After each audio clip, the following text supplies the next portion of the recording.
नमस्कार दर्शकों, मैं हूं ऐश्वर्या कपूर और आप देख रहे हैं मेरे साथ पूछता है भारत। शुरुआत ऐश्वर्या के एजेंडा से। ऐश्वर्या के एजेंडा में दर्शकों बात प्रभु श्री राम की, बात रामलला की और बात राम मंदिर की।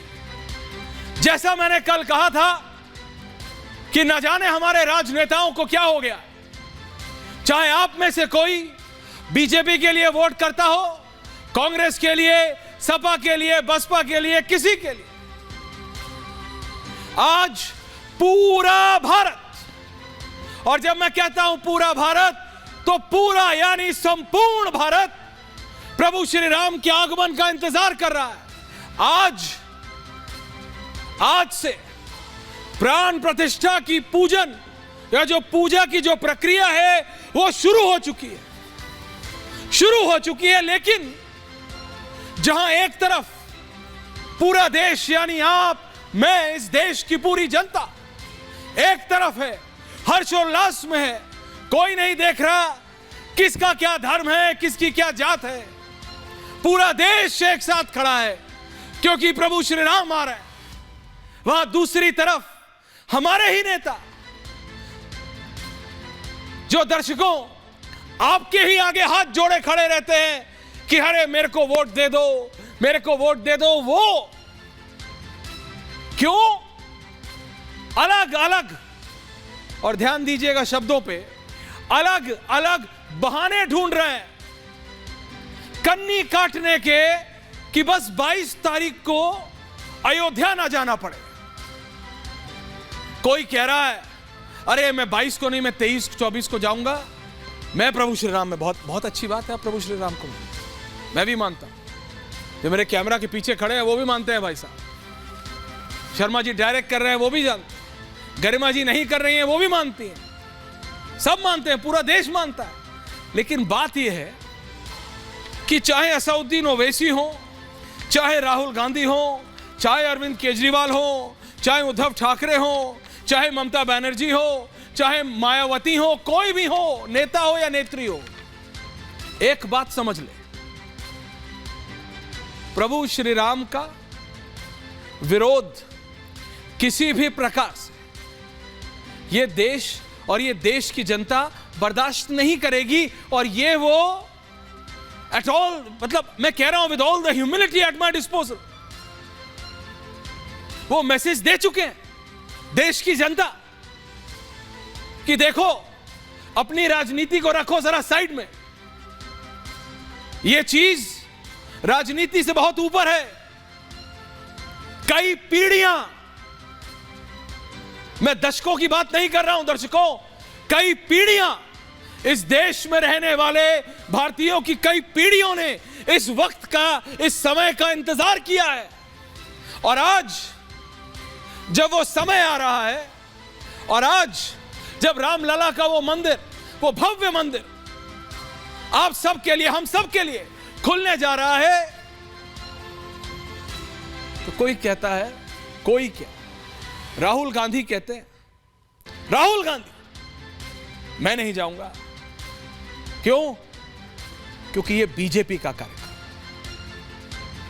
ये बीजेपी का कार्यक्रम कैसे है? अगर कांग्रेस की सरकार होती, 1 मिनट मान लीजिए, वो जनता डिसाइड करती है, जनता ने बीजेपी को मौका दिया, बीजेपी की सरकार है, नरेंद्र मोदी प्रधानमंत्री हैं लगातार। अगर इस समय किसी और पार्टी की सरकार होती और यही भव्य कार्यक्रम हो रहा होता, तो क्या ये कहते कि कांग्रेस की सरकार, कांग्रेस का कार्यक्रम? अरे क्या बेवकूफी है भाई, क्या बेवकूफी है। और समझिए, ये आपको समझना है दर्शकों, आपको, कि हर एक नेता को, और मैं आपको नाम लेके बता रहा हूं, कांग्रेस ने न्योता ठुकराया है, राहुल गांधी ने आज इसको एक राजनीतिक बीजेपी का कार्यक्रम बना दिया है।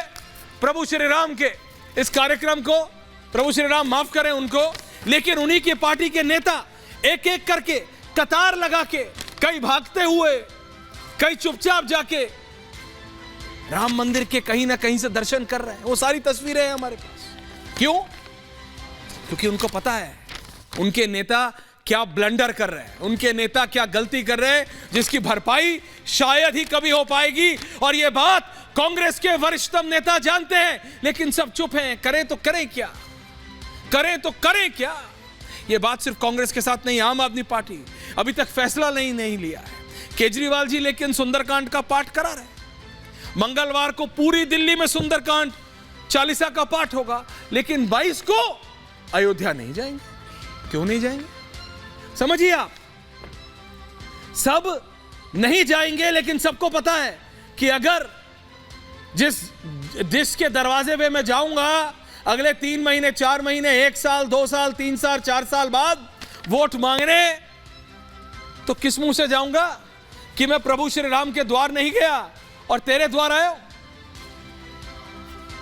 इसीलिए सब देखिए, कोई कहीं पूजा कर रहा है, कोई कहीं पूजा कर रहा है, कोई कहीं, लेकिन अयोध्या नहीं जाएंगे। क्यों क्यों पूछता है भारत, क्यों?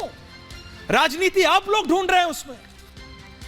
शिवसेना के उद्धव ठाकरे साहब 22 जनवरी को गोदावरी के तट पर आरती करेंगे, बहुत अच्छी बात है, करनी चाहिए, लेकिन क्या अयोध्या नहीं जाना चाहिए? You are the lucky ones. मैं आपसे पूछता हूं दर्शकों, आप में से कितने, हजारों नहीं, लाखों नहीं, करोड़ों लोग इस 140 करोड़ के देश में सोच रहे हैं कि काश वो इनविटेशन मेरे पास भी आया होता। गलत कह रहा हूं तो बताइए। नहीं चाहते थे आप कि आपके दरवाजे पे वो इनविटेशन आए? चाहते थे, हम सब चाहते, लेकिन सबको नहीं मिल सकता, प्रैक्टिकलिटी है। लेकिन जिनको विडंबना देखिए, the irony of the point is, जिसको मिला है वो कन्नी काट रहा। इन नेताओं को याद रखिएगा, इन नेताओं को इनविटेशन मिला है और ये नहीं जा रहा है, और करोड़ों भारतीय हैं जो इनविटेशन चाहते हैं। वो जाएंगे, अपने आप जाएंगे, कार्यक्रम के बाद जाएंगे, और देखिएगा क्या हुजूम उमड़ेगा रामलला के द्वार पे। लेकिन मेरे को इस राजनीति से दिक्कत है। मेरे साथ सदगुरु रितेश्वर जी महाराज जुड़ेंगे, स्वामी दीपांकर जी जुड़ेंगे, कन्हैया मित्तल जी जुड़ेंगे, राहुल देव जी जुड़ेंगे, सब जुड़ेंगे। लेकिन सबसे पहले मैं श्री सदगुरु जी रितेश्वर जी महाराज के पास जा रहा हूं।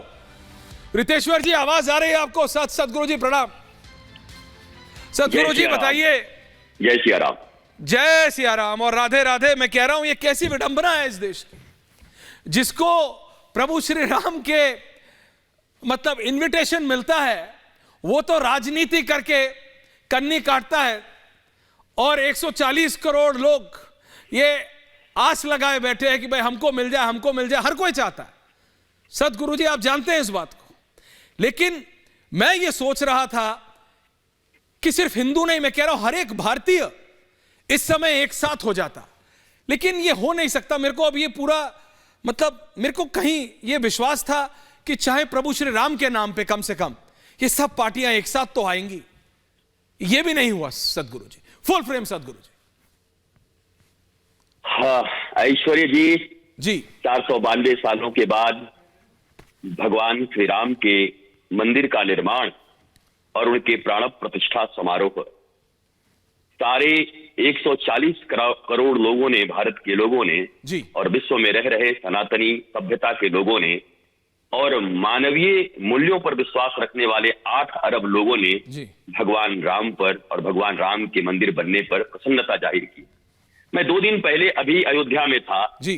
जर्मन टीवी के एक पत्रकार मुझसे मिलते हैं, मेरा इंटरव्यू करते हैं, और वो कहते हैं कि सदगुरु जी, जब कभी वेटिकन सिटी की नाम याद आती है तो हम रिकॉग्नाइज करते हैं कि क्रिश्चियनिटी से संबंधित है। जब कभी मक्का मदीना की बात आती है तो इस्लाम से है, और जब कभी अयोध्या मथुरा और काशी की बात आती है तो जर्मनी का बच्चा भी, आज जनरल नॉलेज इतना तेज हो गया है कि वो कहते हैं कि ये अयोध्या मथुरा और काशी हिंदुओं का पवित्र तीर्थ स्थल है, जहां उनके गॉड राम कृष्ण और भोलेनाथ आए। तो क्या ये बात इन लोगों को मालूम नहीं है? सबको मालूम नहीं है। देखिए, बात निमंत्रण की नहीं है, बात भारत के 145 करोड़ 40 करोड़ लोगों के एकताबद्ध होने की है। पीले चावल से भरे वो बैग मैंने भारत के प्रत्येक द्वार पर जाते देखा। जिनको वो निमंत्रण मिला उनको ये भी निमंत्रण मिल रहा है। मैं कर्नाटका में था अभी 3 दिन पहले।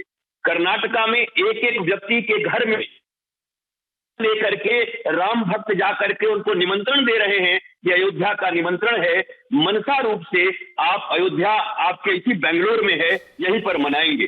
चारों तरफ उत्साह है, चारों तरफ आनंद है, चारों तरफ एक बद्ध एक सूत्रता में सभी जय सिया राम कह रहे हैं, जय अयोध्या धाम कह रहे हैं। जब मैं अयोध्या में था भी 2 दिन पहले जी, हर जगह के लोग आए हैं, पूरी दुनिया के लोग आ गए हैं और सब इतने प्रसन्न हैं ऐश्वर्य जी, एक दूसरे से मिलते हैं तो आंखों में अश्रु जल भी है उस प्रसन्नता का कि जो दिवस हम देखना चाहते हो एक एक दिन करके काउंटडाउन शुरू हो गया, नजदीक आ रहा है। सभी आनंदित है, जाति पाति पूछे नहीं कोई, हरि के भजे तो हरि के होई, सभी केवल राम की चर्चा कर रहे हैं। परंतु ऐसे समय में कुछ लोग जो विवाद उत्पन्न कर रहे हैं, कुछ अमर्यादित टिप्पणी कर रहे हैं, कुछ निमंत्रण मिला नहीं मिला इसी में परेशान हैं, कुछ मिलने के बाद हम नहीं जाएंगे, नहीं मिलने से हमको तकलीफ है। तो ये बातें मुझे ऐसा लगता है ऐश्वर्य जी, सदगुरु जी का ऑडियो मंत्रा को उन्होंने बिगाड़ा और आज जी आ रहा है, मंत्रा कह कहीं को बिगाड़ रही है। जी जी, सदगुरु जी आपके ऑडियो में थोड़ी दिक्कत हो रही है, मेरी टीम ठीक कर रही है। आखिरी के 10 सेकंड में आपके माइक में कुछ दिक्कत हुई, 10 सेकंड के अंदर ठीक हो रहा है। तब तक मैं, स्वामी दीपांकर जी भी मेरे साथ हैं। स्वामी जी, आपने तो यात्रा निकाली हुई है कि सब एक साथ हो जाओ, सब एक साथ हो जाओ, जनता एक साथ हो रही है। रितेश्वर जी को रखिए।